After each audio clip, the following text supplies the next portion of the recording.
کہ مہمان عزیز ان کے استقبال میں صرف ایک دو جملے پیغمبر اسلام فخر موجودات سید المرسلین احمد مجتبیٰ طٰہٰ و یاسین و مزمل و مدثر کا مصداق آمنہ کا لال ناز پرورد ابو طالب نفس اول تخلیق اول سجود اول شرافت اول طہارت اول سخاوت اول حضرت محمد مصطفیٰ صلی اللہ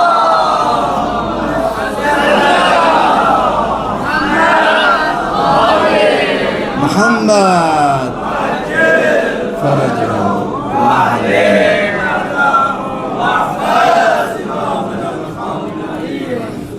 نبی کریم کی اس سیرت پر اور اس جلسے پر بمبئی سے جو ہے شہر بمبئی سے تشریف لائے ہیں حجت الاسلام والمسلمین آقائے سید فیاض باقر حسینی ممبئی صاحب سے گزارش کروں گا ادب و احترام کے ساتھ کہ آپ یہاں پر تشریف لا کر جو ہے اپنی تقریر کے ذریعے سے مومنین کو مستفیض فرمائیں. بآواز بلند صلوات کے ساتھ آپ حضور کا استقبال کریں. اللہ صلی اللہ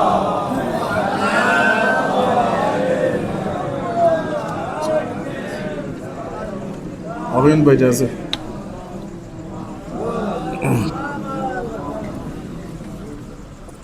السلام علیکم ورحمۃ اللہ وبرکاتہ.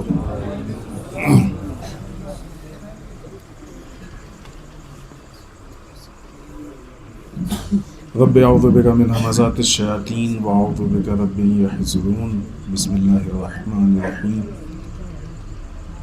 احمدہ استتماما لنعمتہ واستسلاما لعزتہ واستعصاما من معصیتہ واستعینہ فاقتا الی کفایتہ وصلی اللہ علی سیدنا و حبیبنا ابی القاسم المصطفیٰ محمد.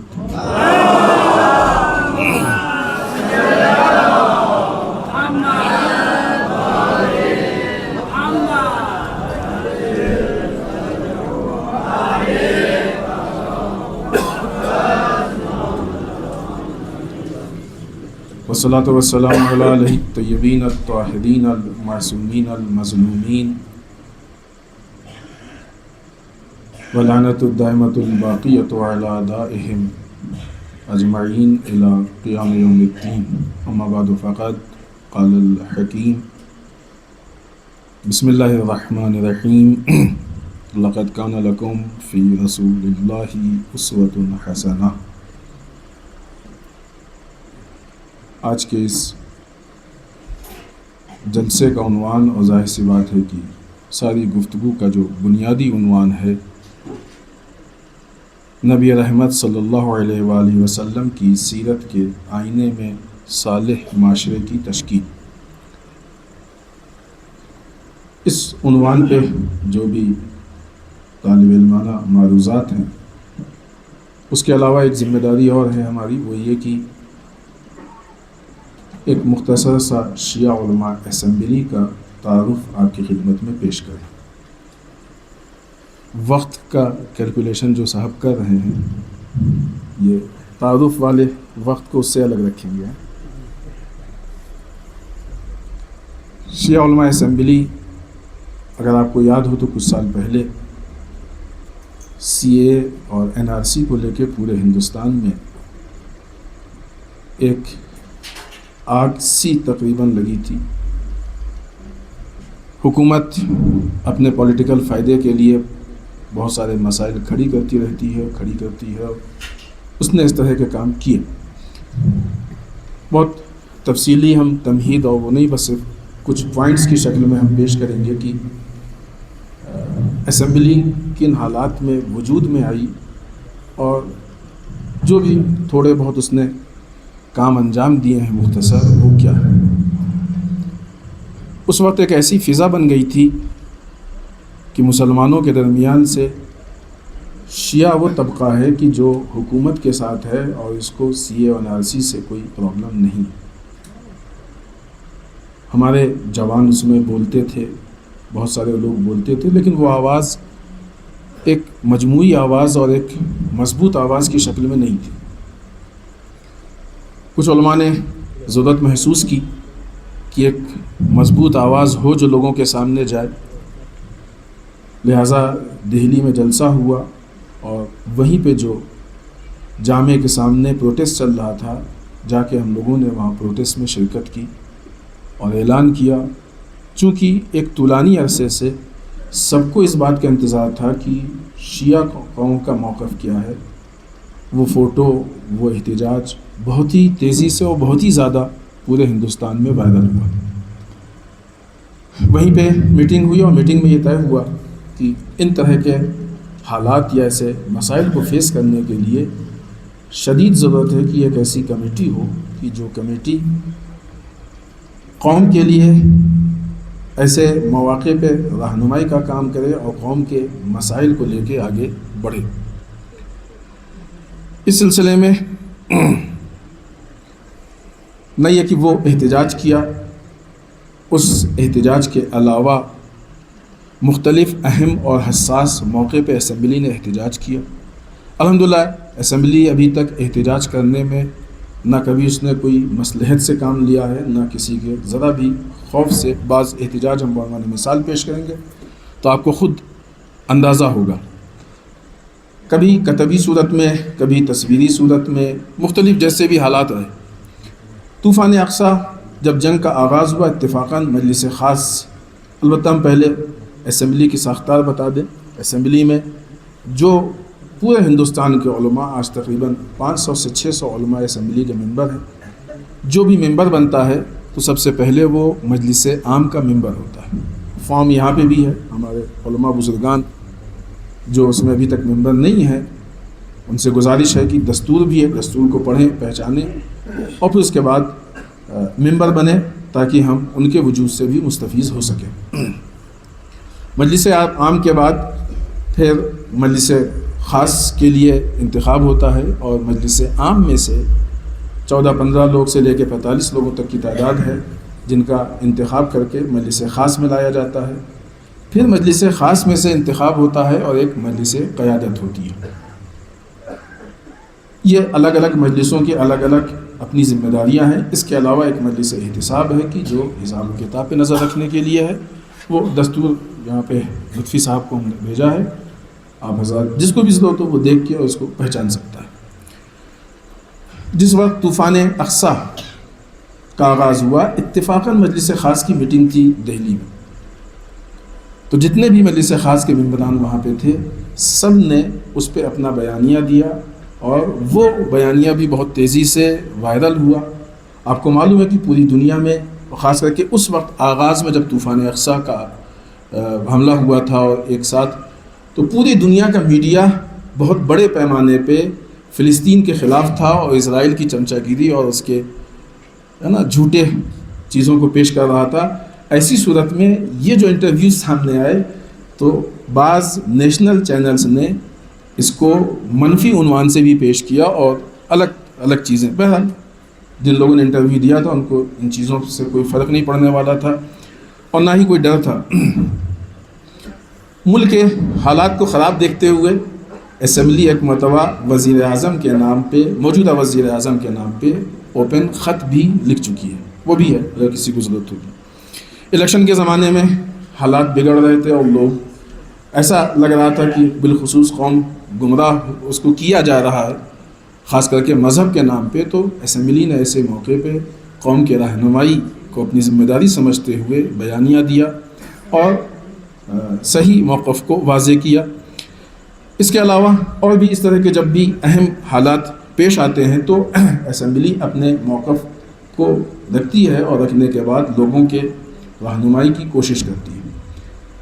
اپنے مستقل، یہ تو وہ حالات ہو گئے کہ حالات کے عنوان سے اقدام ہوتا ہے، لیکن خود جو ہم لوگوں کی مستقل ایکٹیویٹی اور فعالیت ہے اس کے لیے آغاز سے ہی میٹنگ کر کے، آغاز سے اسمبلی کے مجلس خاص کے ویکلی میٹنگ ہوتی ہے آن لائن ہر ہفتے.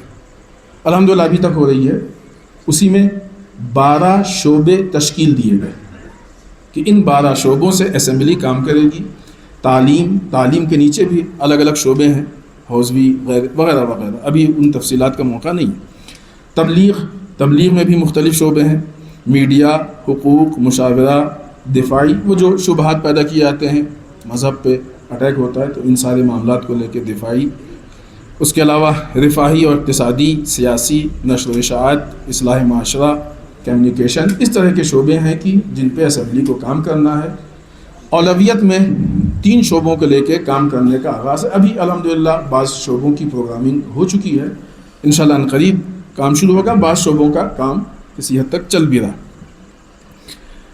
اس کے علاوہ اسمبلی نے کوشش کی، بہرحال وہ کام پورا نہیں ہوا، بہت ساری کوششیں، بہت سارے کام ہیں، کوشش کرنا ہمارا کام ہے، بہرحال نتیجہ اللہ کے حوالے ہے۔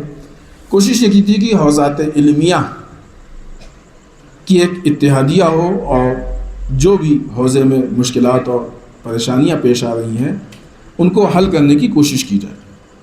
ایک فہرست حوزات علمیہ کی بنائی گئی، ان کو خط لکھے گئے، ان کے جواب آئے، ان کے مدیران کو دعوت دی گئی اور میٹنگ ہوئی، لیکن بہرحال بہت زیادہ نتیجہ بخش نہیں رہا۔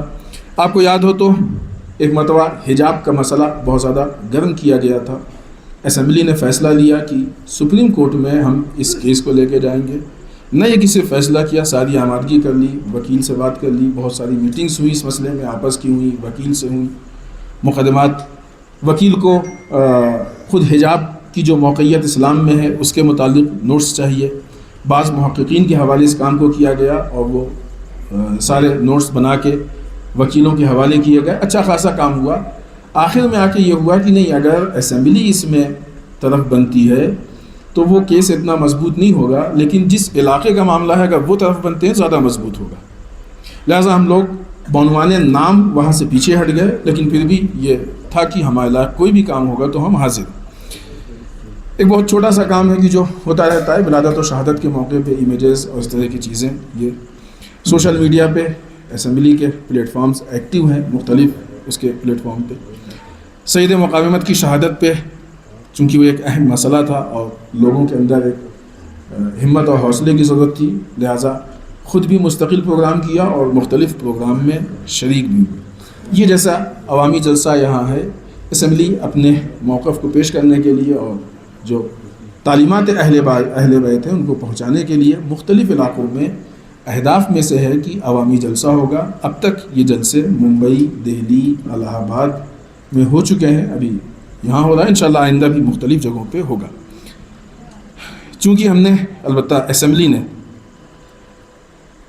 سارے ہندوستان کے علماء کو عمومی دعوت دی ہے کہ اسمبلی کے ممبر بنے، لیکن پھر بھی ایسا سننے میں آیا کہ بعض بزرگان ناراض ہیں، ان کو توقع ہے کہ کوئی خاص کر کے ان کے پاس جائے، لہٰذا اسمبلی کے ممبران اور بزرگان، جس میں مثلا قاضی عسکری صاحب اور دوسرے بزرگان یہاں پہ بھی ہیں، یہ ان لوگوں کے گھر پہ گئے، رسماً ان کو دعوت دی کہ آپ اسمبلی کے ممبر بنیے، اور جو بھی ان کے ذہن میں شکوک و شبہات تھے ان کو ظاہر کرنے کی کوشش کی۔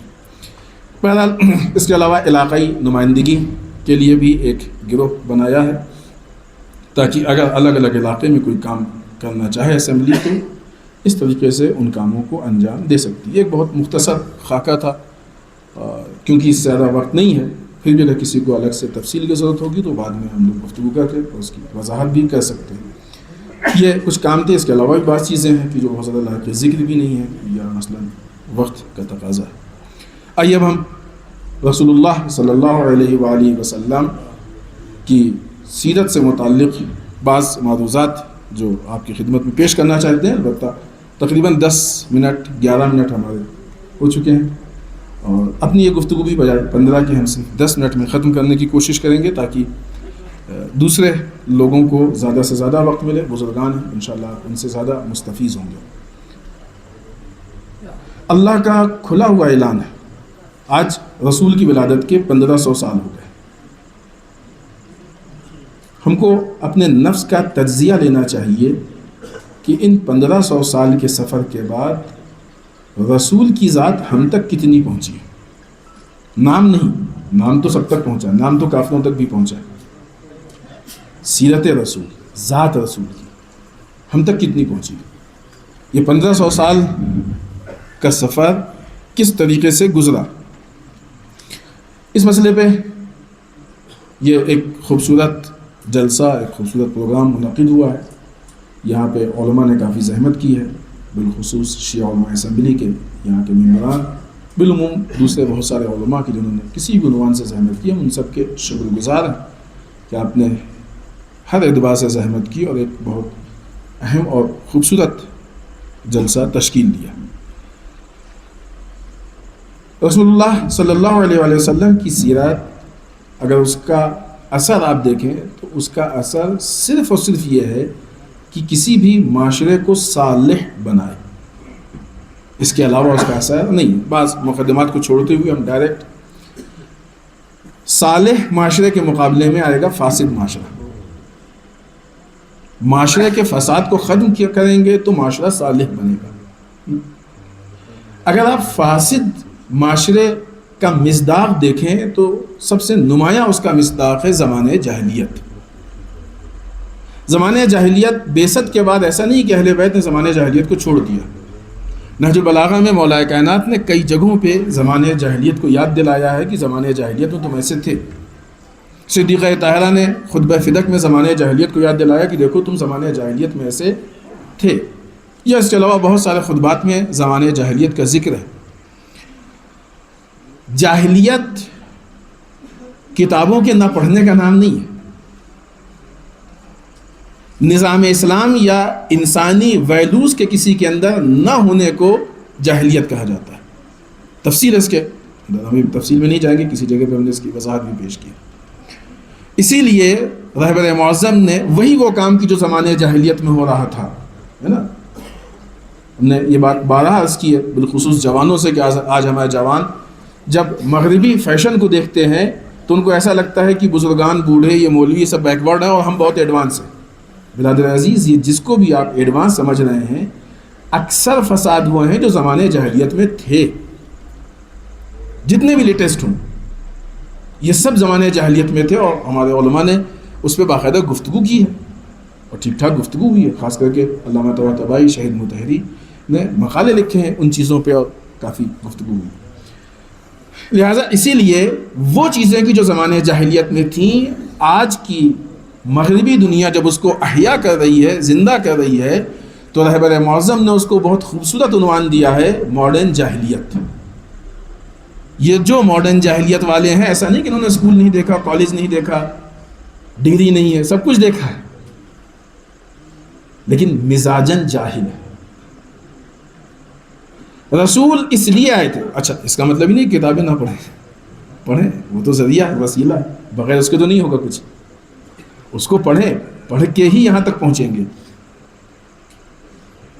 علمناٹی کے اعتبار سے ایجوکیشن کے سسٹم پہ جو قبضہ کیا گیا ہے اور قبضہ کر کے ایجوکیشن سے تربیت کو الگ کیا گیا ہے، اور ایجوکیشن کی جو ہدایت کے لیے بہترین وسیلہ اور ذریعہ تھا اس کو گمراہی کا ذریعہ بنایا گیا ہے۔ یہ اسی لیے کیا گیا ہے کہ پوری دنیا کی جو سینٹرلائز حکومت ہے، یہ سینٹرلائز حکومت آ کے لوگوں کو علم سے نکال کے جاہلیت کی طرف لے کے جائے۔ یہ علمناٹی کا کام ہے، آج کا بہت اہم کام ہے، بہت بڑا کام ہے جو ہو رہا ہے، پوری دنیا میں ہو رہا ہے۔ سینٹرلائز سسٹم ان کا۔ لہذا زمانہ جاہلیت کے جو صفات ہیں جب آج پائے جائیں تو یعنی آج ماڈرن جاہلیت ہے۔ زمانہ جاہلیت کو پھر اور مختصر کریں بات کو، زمانہ جاہلیت کو کس چیز نے توڑا؟ رسول اللہ صلی اللہ علیہ وآلہ وسلم جب مبعوث ہوئے اور آپ کی بعثت نے لوگوں کے سامنے اسلام کا سسٹم پیش کیا، پورے دنیا کے، البتہ بات جو اس وقت شروع ہوئی وہ کفار قریش سے، پھر عرب کے قبیلوں سے، لیکن آج تک کی پوری اگر آپ زندگی کو دیکھ لیں تو پوری دنیا اس کے مقابلے میں کھڑی ہے، لیکن اس بعثت کو کوئی کمزور نہیں کر پایا۔ بعثت اگر صحیح معنوں میں سامنے آئی ہے تو اس نے جاہلیت کی کمر کو توڑا۔ اس کا مطلب یہ کہ جاہلیت معاشرے کو فاسد بناتی ہے، بعثت کا سسٹم معاشرے کی اصلاح کرتا ہے، معاشرے کو صالح بناتا ہے۔ اس جاہلیت کو توڑنے کے لیے رسول نے جس چیز کو پیش کیا ہے، ہم لوگ اسلام کو بعض اوقات بعنوان بعض رکن محسوس کرتے ہیں، مثلا نماز پڑھ لیا، بہت اچھے مسلمان ہیں، قرآن پڑھ لیا، ٹھیک ہے، اس سے انکار نہیں، بہت اہمیت ہے، بہت ہی، لیکن اسلام یہ نہیں ہے کہ بعض چیزوں پہ عمل نہیں، اسلام ایک مکمل سسٹم ہے، نظام حیات ہے، زندگی گزارنے کا سسٹم ہے. اس سسٹم پہ عمل کریں گے ہم تو مسلمان ہوں گے. ادخلوا فی السلم کافہ، دین میں پورے کے پورے داخل ہو جاؤ. یہ نہیں کہ کچھ لے لیا کچھ چھوڑ دیا، مکمل سسٹم کو. زمانے جاہلیت سے نکلنے کے لیے اسلام کو بنوانے سسٹم، بنوانے نظام ہم کو ایکسیپٹ کرنا ہوگا. رسول نے اس جاہلیت کو توڑنے کے لیے ایک طرف سے سسٹم کو پیش کیا، دوسری طرف سے رسول کی لیڈرشپ تھی. ان دونوں نے مل کے جاہلیت کو توڑا، اور ایسا توڑا کہ اسلام پوری دنیا میں چھا گیا، پھیل گیا اور غالب ہو گیا. یہاں پہ محمد وآل محمد صلوات.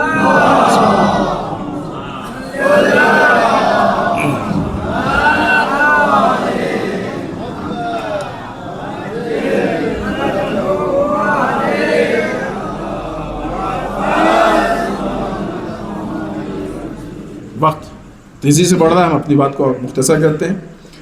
یہاں پہ بنوانے سسٹم اسلام کا مطلب یہ، ایک مرتبہ بعض اسلام کے احکام پیش کیے جاتے ہیں اور ہم اس کو لیتے ہیں، اور اسی میں جو گڑبڑی یہ ہوتی ہے کہ ہم دیکھتے ہیں ہمارے پسند کے مطابق ہے نہیں ہے وغیرہ وغیرہ.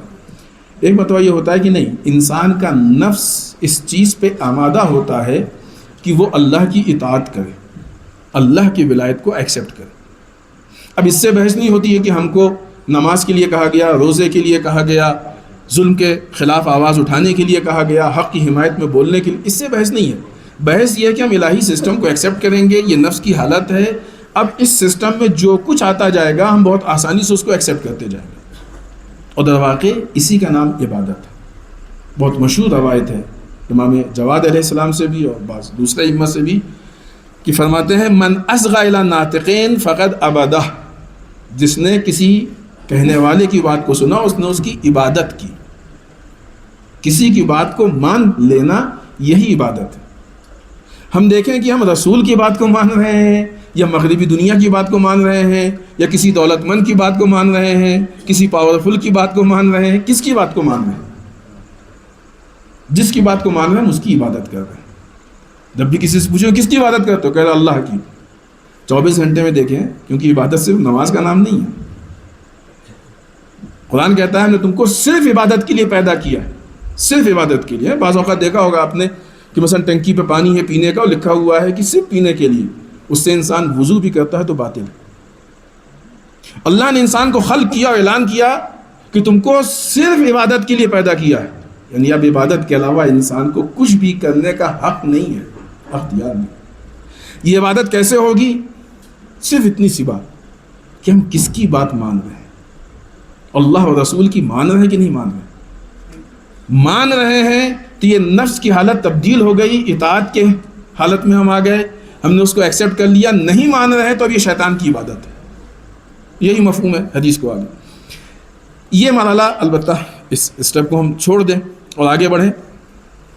یہاں پہ جب اس نظام الہی کے مقابلے میں کسی دوسرے سسٹم کو ہم لے کے آتے ہیں تو یہ ایسا نہیں ہے کہ ہم صرف ایک سسٹم کے مقابلے میں سسٹم کو لے آئے ہیں شاید گناہ ہو جائے. نہیں، علماء نے اس کو شرک سے تعبیر کیا ہے.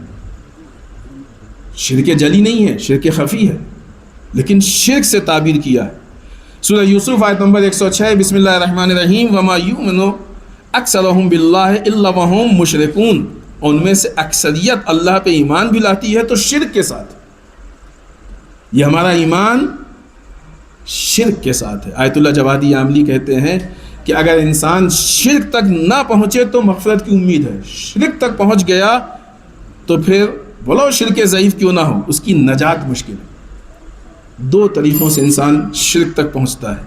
ایک اللہ کے مقابلے میں آتا ہے تب، اور ایک اپنے کو اللہ کے برابری میں لاتا ہے تب شرک تک پہنچتا ہے. کسی نظام کے مقابلے میں نظام رکھنا در واقع یہ اللہ کے مقابلے میں آنا ہے، یہ شرک ہے. انسان اس شرک سے اپنے آپ کو نکال لے، معاشرہ خود بخود صالح بن جائے گا. والسلام علیکم ورحمۃ اللہ وبرکاتہ.